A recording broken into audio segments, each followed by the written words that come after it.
नमस्कार, आप देख रहे हैं सत्य हिंदी और मैं हूं आपके साथ कृति सिंह। आइए रुक करते हैं इस वक्त की बड़ी खबरों की ओर। ममता बनर्जी एसआईआर के अमानवीय रवैये के खिलाफ सुप्रीम कोर्ट जाएंगी। उन्होंने बताया कि लंबी कतारों और डर के कारण कई लोग मरे या अस्पताल गए।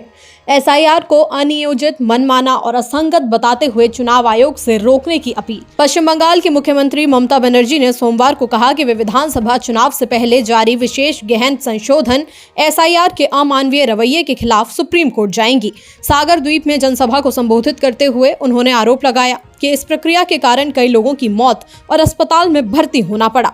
ममता ने कहा कि बुजुर्गों और बीमारों को लंबी कतारों में खड़ा किया जा रहा है ताकि वे अपने वोटर होने का प्रमाण दें।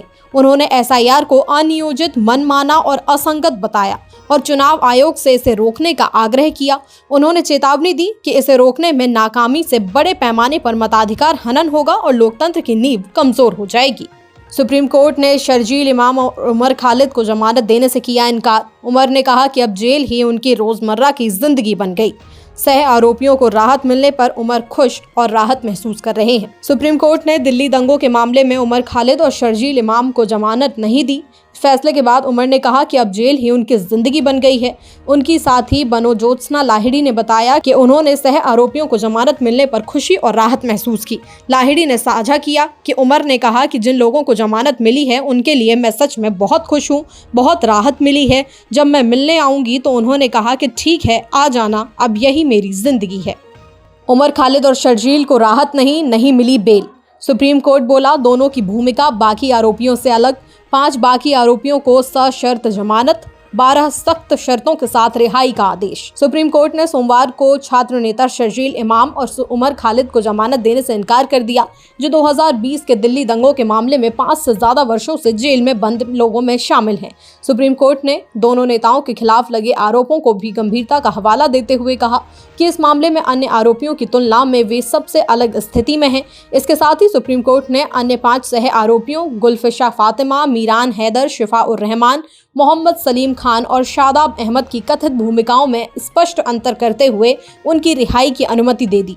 हालांकि अदालत ने यह भी स्पष्ट किया कि जमानत का मतलब ये नहीं है कि उनके खिलाफ लगे आरोप कम गंभीर हो गए हैं।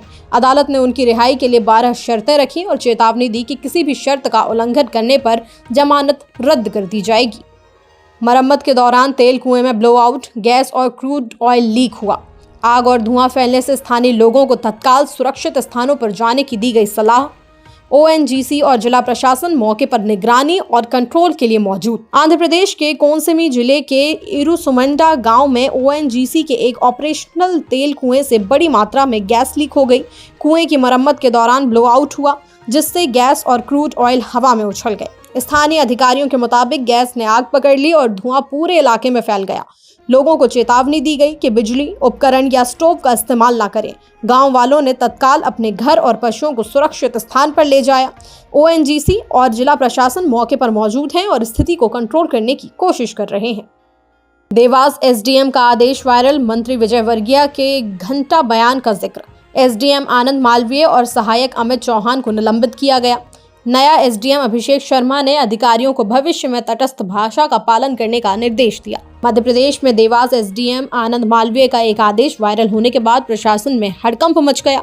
आदेश में कांग्रेस की याचिका और मंत्री कैलाश विजयवर्गीय के घंटा बयान का जिक्र था, जिससे राजनीतिक विवाद खड़ा हो गया। इसके बाद आनंद मालवीय और उनके सहायक अमित चौहान को तत्काल प्रभाव से निलंबित कर दिया गया है। कांग्रेस ने इसे एसडीएम पर अन्याय बताते हुए सवाल उठाया। देवास का नया एसडीएम अभिषेक शर्मा बने और उन्होंने अधिकारियों को निर्देश दिया कि भविष्य में सरकारी आदेशों में राजनीतिक भाषा का इस्तेमाल न हो। प्रशासन ने कहा कि दस्तावेज हमेशा तटस्थ और पेशेवर होने चाहिए। इंदौर में दूषित पानी से डायरिया का कहर, 20 नए मरीज मिले। इस समय 142 लोग अस्पताल में भर्ती, जिनमें से 11 मरीज आईसीयू में। भागीरथपुरा बना संक्रमण का केंद्र, 9000 से ज्यादा लोगों की जांच। मध्य प्रदेश के इंदौर शहर में दूषित पीने के पानी से फैले डायरिया ने हालात बेहद गंभीर बना दिए हैं। इस समय 142 लोग अस्पताल में भर्ती हैं, जिनमें से 11 मरीज आईसीयू में जिंदगी और मौत से जूझ रहे हैं। संक्रमण का सबसे बड़ा केंद्र भागीरथपुरा इलाका बना हुआ है। यहाँ अब तक 6 लोगों की मौत हो चुकी है। रविवार को स्वास्थ्य विभाग की टीमों ने भागीरथपुरा के 2354 घरों के 9416 लोगों की जांच की। इस दौरान 20 नए मरीज सामने आए, जिससे स्वास्थ्य विभाग की चिंता और ज्यादा बढ़ गई है। ट्रंप ने ग्रीनलैंड पर कब्जा करने की फिर से धमकी दी। ग्रीनलैंड पीएम ने कहा, हमारा इलाका बिकाऊ नहीं है, बातचीत सही तरीके से हो।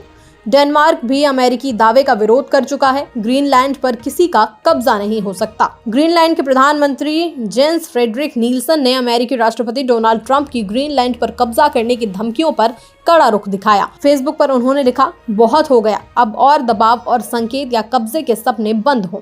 हम बातचीत के लिए तैयार हैं, लेकिन सही चैनल और अंतर्राष्ट्रीय कानून के अनुसार। उन्होंने जोर देकर कहा कि ग्रीनलैंड हमारा घर और हमारी जमीन है और ऐसा ही रहेगा। ट्रंप ने अमेरिका की राष्ट्रीय सुरक्षा के हवाले से ग्रीनलैंड पर अपनी जरूरत बताई थी, लेकिन डेनमार्क और ग्रीनलैंड के नेता लगातार विरोध कर रहे हैं।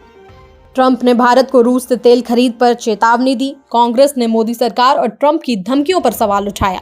भारत को सस्ता तेल खरीदने का अधिकार है, कांग्रेस ने इसे किया रेखांकित। कांग्रेस ने सोमवार को अमेरिकी राष्ट्रपति डोनाल्ड ट्रंप की भारत के रूस से तेल खरीद पर टिप्पणियों की कड़ी आलोचना की।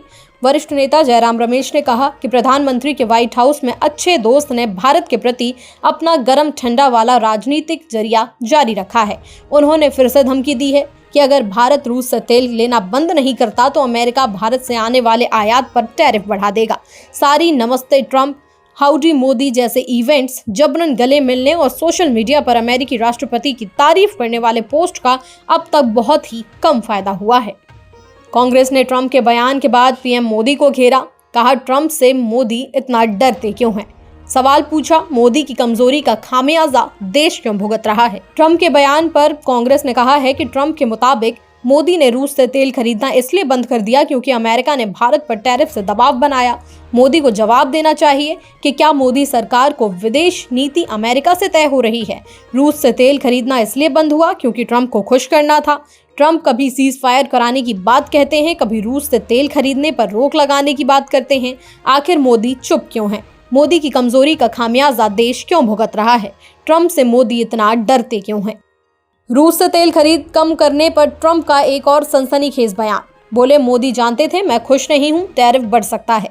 बोले, उन्हें पता था कि मैं खुश नहीं हूं और मेरे लिए खुश होना जरूरी था। अमेरिकी राष्ट्रपति ट्रंप ने कहा है कि पीएम मोदी जानते थे कि अमेरिका भारत द्वारा रूस से तेल खरीदने से खुश नहीं है और अमेरिका बहुत जल्दी भारत पर टैरिफ बढ़ा सकता है। ट्रंप ने कहा कि वो मुझे खुश करना चाहते थे। मोदी अच्छे इंसान हैं, उन्हें पता था कि मैं खुश नहीं हूं और मेरे लिए खुश होना जरूरी था। वे हमारे साथ व्यापार करते हैं और हम बहुत तेजी से उन पर टैरिफ बढ़ा सकते हैं। इससे उन्हें बहुत ज्यादा नुकसान होगा। ट्रंप ने यह बयान भारत द्वारा अब रूस से कम तेल खरीद पर दिया। ट्रंप का बयान, यूक्रेन ने पुतिन के आवास को निशाना नहीं बनाया। रूस का आरोप, यूक्रेन ने पुतिन के सरकारी निवास पर ड्रोन हमला किया। शांति वार्ता के बीच बढ़ गया तनाव। अमेरिकी राष्ट्रपति ट्रंप ने बड़ा बयान देते हुए कहा कि अमेरिकी अधिकारियों की जांच में ये साफ हुआ है कि यूक्रेन ने रूस के राष्ट्रपति व्लादिमीर पुतिन के आवास को ड्रोन हमले में निशाना नहीं बनाया। ट्रंप का ये बयान रूस के दावे के ठीक उलट है। रूस के विदेश मंत्री सर्गेई लावरोव ने पिछले हफ्ते आरोप लगाया था कि यूक्रेन ने रूस के उत्तर पश्चिमी नोवगोरोद इलाके में स्थित पुतिन के सरकारी आवास पर कई ड्रोन भेजे। हालांकि रूसी वायु रक्षा प्रणाली ने उन्हें मार गिराया। फिलहाल के लिए इतना ही। देखते रहिए सत्य हिंदी।